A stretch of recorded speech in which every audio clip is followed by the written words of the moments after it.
Let's go first to Sunday Times and the cost of the pro-Palestinian marches, and I'm not just talking about the central London shops as Jews are too scared to come into town. Yeah, but that's a big deal. Other people are scared to come into town. I don't know. I didn't even know there was a demonstration today, which shows that they're doing a good job. That's where we got Darius from. It says Palestinian protests in the UK cost police up to £20 million. Of course they're going to cost money, and they're flying people from. They had to fly like 2,000 people from Northern Ireland. I mean, and they're putting it up in hotels and 3 meals a day. And they're putting it up in hotels. And I was up in Newcastle a couple of weeks ago, and there was a huge Ferrari at the train station there of ransacking, screaming jihadis. Oh no, they were Geordies. And. Hey-o. Very good. That's a joke. It was a great joke. Do you actually have a point as well? Marry the two together. The point is that I'm a dirty foreigner. I hate to say it. I'm not a citizen of this country. I've got nice immigration status. My kids are English. I'm invested in the country. I kind of love the country in a weird kind of way. I don't want to admit that to you people.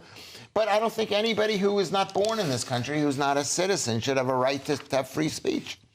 Oh, really? To have free speech? Just okay. No, they shouldn't be allowed to comment on to demonstrate, to comment on political views of a national basis. Well, I think the argument they could arguably to comment on it, but if we're seeing hate speech and we're seeing people with these placards, Zionism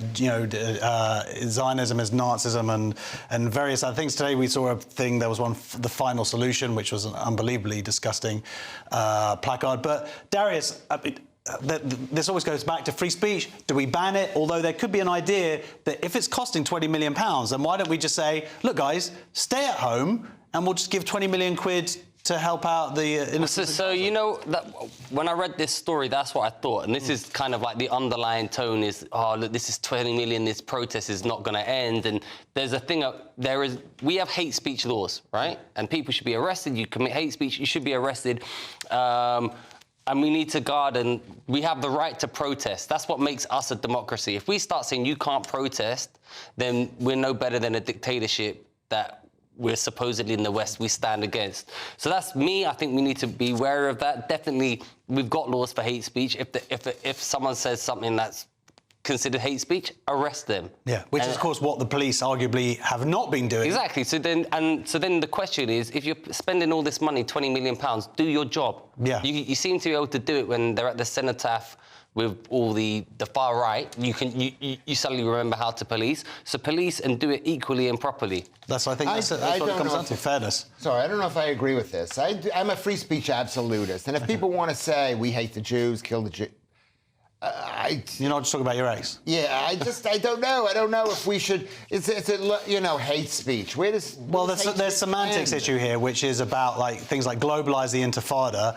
and there's a sort of idea that on semantics they're going, no, it just means uprising or whatever. Yeah. When actually the reality was it was blown up buses, and they're talking about globalising, which is to kill Jews around the world. My question would be to the pro-Palestinian marches: absolutely, march, show your support for a Palestinian state.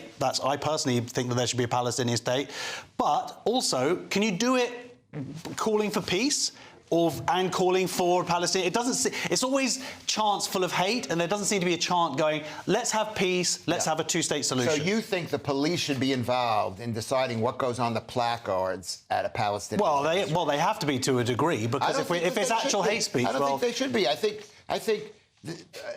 I don't think people should be allowed to whatever they want to say. Should they do it in the street, blocking traffic? They should be given the right to use Hyde Park. Lewis, you've flip-flopped so much in the last 2 minutes. I don't know what to think.